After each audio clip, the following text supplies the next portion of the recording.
In this episode, let's have a look at the Samson Stage XPD1 wireless microphone system that records to a USB device, whether that be your phone, tablet, or computer.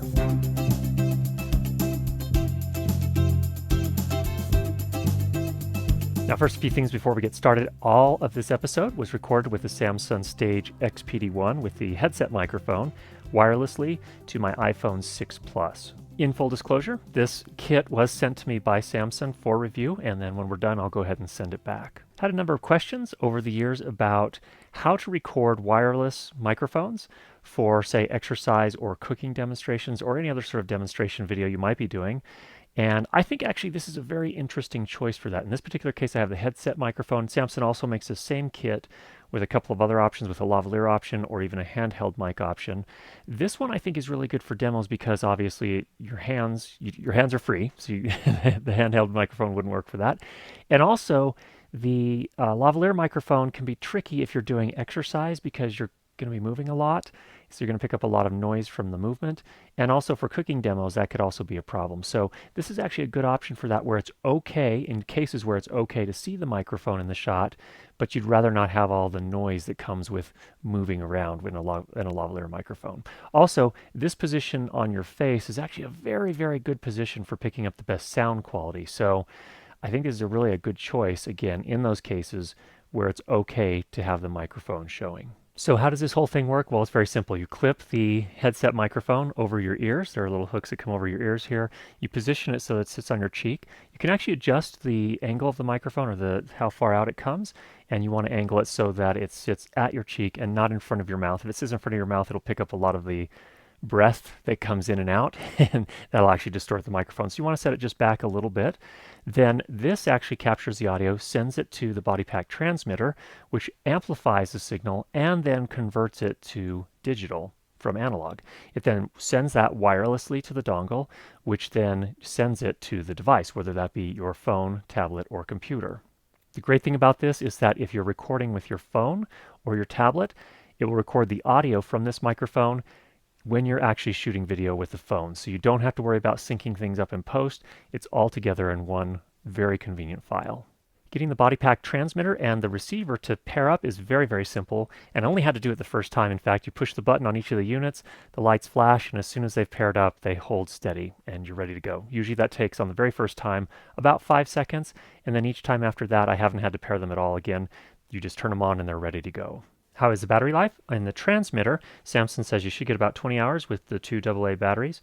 I actually put two AA energizers in the transmitter, and we now have over 21 hours. So I think their estimate is actually somewhat conservative, and the battery life appears to be very good. In terms of build quality, everything seems pretty good. The microphone itself has this sort of wire thing that hooks over your ears and suspends the microphone. That all seems good. The cable is very, very thin, but it seems sturdy enough to hold up well as long as you take good care of it. The body pack transmitter has a fair bit of heft to it, so there's definitely plenty of metal in it. The case itself is actually plastic, but there does appear to be some metal inside in terms of its weight.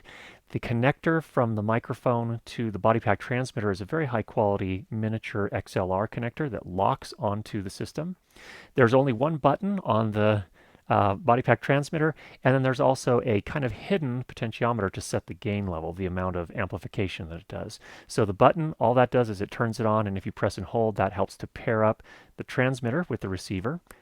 In terms of adjusting the gain, it's actually recessed and hidden so that when you're actually recording, you won't accidentally change the gain level, and it comes with this little miniature sort of plastic screwdriver that allows you to make that change.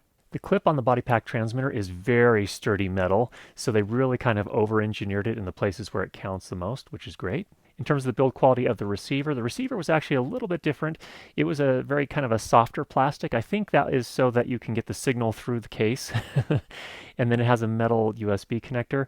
The plastic was a little bit softer than I would have hoped, but I think it'll be fine as long as you're careful with it.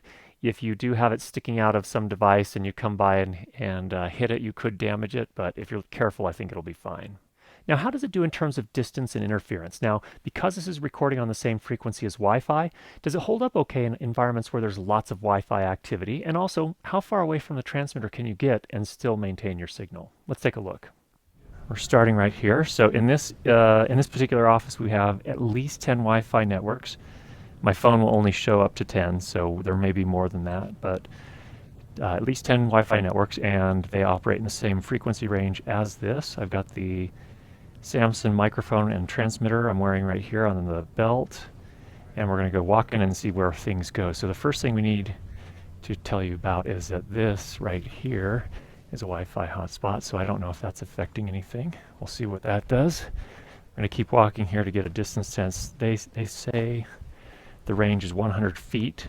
I'm also interested to see what happens when you go around corners, because that's a telling thing as well. So now I'm moving out of eye shot here, so this will be interesting to see what happens.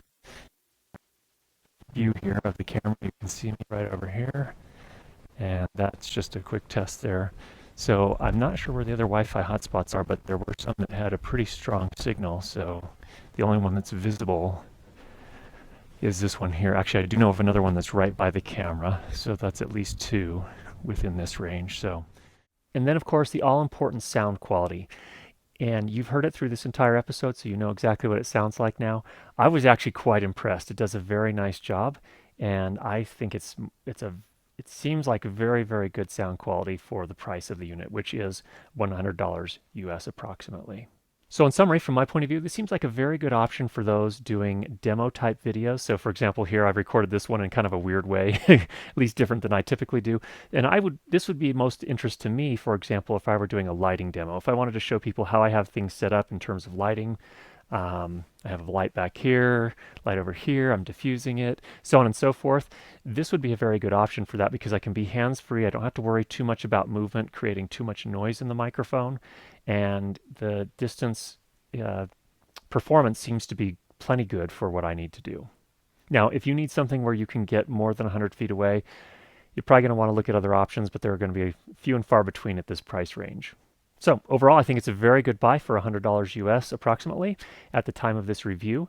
If you have any questions, go ahead and leave those down below. And then if you've not already subscribed, make sure you get subscribed to the channel here. And we'll be sure to get you more great videos on how to improve your lighting and sound for video. Talk to you soon.